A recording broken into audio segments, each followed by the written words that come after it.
The UN's announced a peace conference on the crisis in Yemen. That just through. The meeting's due to take place in Geneva next week. And that too as residents of the Yemeni capital say that they have survived the heaviest night of Saudi-led airstrikes since the intervention began in March. No family feels safe knowing a bomb could fall through their roof at any moment. And that's exactly what happened to this house. Take a look at this. Except this bomb thankfully didn't explode for some reason. The pictures were taken by a neighbour who rushed to the scene. Luckily for the family, no one was injured when this deadly guest came crashing through their living room roof. Hassan al-Bakhikti, who uploaded the photos, told us the Saudi-led airstrike was deliberately targeting civilians here. The bomb was a huge bomb, about 1.5 meters long, and it was dropped on a house. It's totally a civilian neighborhood. There isn't any army base or the aircraft guns in that area. Most Yemenis have no bomb shelters to run to, so therefore they simply have to stay in their homes during airstrikes. We spoke to Sanaa-based political analyst Hassan al-Haifi, who's one of those having to take cover as well.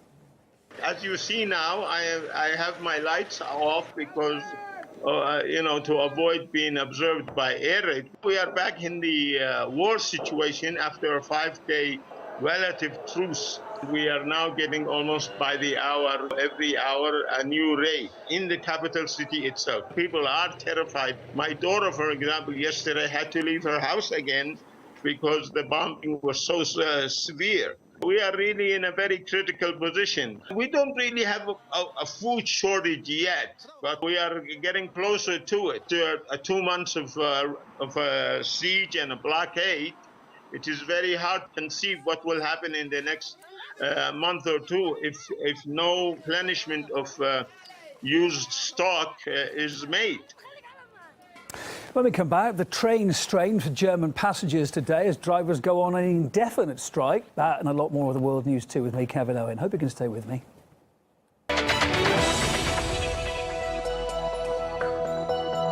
Hello again. Millions of commuters in Germany are struggling to get from A to B today because train drivers there have gone on strike over pay and working conditions, and they say they're not going to tell them when they go back to work, i.e. it's indefinite. The railway operator Deutsche Bahn warns passengers about the strike disruption on its website. It is the 9th walkout in 10 months to hit the industry. Aside from commuter services, 2 in 3 long-haul trains have been cancelled too. Some estimates say the latest stoppage could cost Germany €100 million a day. And it's only the latest in a string of walkouts spanning major industries nationwide. As Peter Oliver reports. 2015 in Germany is rapidly becoming the year of the strike. 10 years there weren't hardly any wage increases, and now the economy is booming like hell and the people want a piece of the cake. It started with the automotive industry in winter. In spring it was the turn of the airlines. Now train drivers have downed tools. Workers and unions in Germany are determined to make themselves heard. The latest train strike is the 2nd in as many weeks and the 9th walkout in less than a year. There has been so much strike action because people feel they have to defend themselves from frozen wages and demand better salaries and working conditions. Some people have made millions from these companies, so it's time those profits were distributed fairly. But those demands come with a price.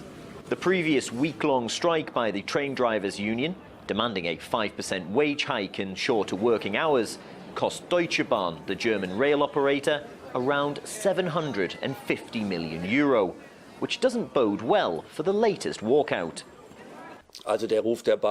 This strike will harm certain parts of the economy that are dependent on rail. It's not only financial. This also hurts rail as a brand. People may think twice in the future about using trains to transport goods. Already in 2015, twice as many working days have been lost to industrial action than in the whole of last year. It's not just limited to planes, trains and automobiles either. Metal workers, kindergarten teachers, postal workers and employees of electronics giant Siemens have all taken strike action in the last 5 months. And what's sure to be concerning to the train company as much as commuters, no time limit has been set on this latest action. Clearly, Germany's train workers and others aren't happy with their current working conditions. But as industrial action continues without any real end in sight, ultimately, how much will this end up costing the country's economy? Peter Oliver, RT in Berlin. A group of British MPs are in the US right now lobbying for the release of a British citizen from Guantanamo Bay prison. Last week there were protests in London calling for Shaka Ammer, who's been held without trial or charge, to be freed.